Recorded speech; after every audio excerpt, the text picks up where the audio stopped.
Login failed on Plum Save Fix. You open the Plum app to track your savings or check your automated deposits, but instead login failed. It's annoying, right?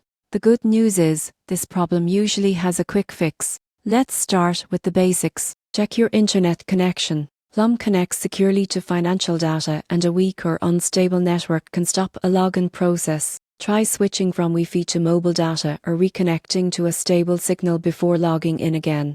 Next, check for app updates. Plum frequently releases updates for better performance and tighter security. If your app is out of date, that could be why it's rejecting your login. Go to your App Store or Google Play, find Plum, and tap Update. Then reopen it and try again. Still can't log in? Verify your credentials. It's easy to mistype your email or forget a recent password change. If you're unsure, tap Forgot Password and follow the reset steps through your registered email.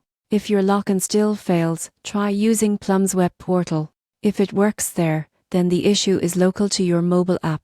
You can fix this by clearing your app cache. Go to your device's settings, find Plum, and select Clear Cache or Clear Storage. Then restart your phone and open the app fresh. Also, disable any FIN or ad blocker temporarily. Plum's secure servers may block access if your app looks unusual or masked. Finally, consider that Plum servers might be undergoing maintenance. When that happens, login requests may fail temporarily. Waiting an hour or two often resolves it automatically. So if your Plum login fails, don't panic. Check your collection, update your app, clear your cache, and reset your credentials if needed. Within minutes, you'll be back in control of your automatic savings and smart money tools with Plum.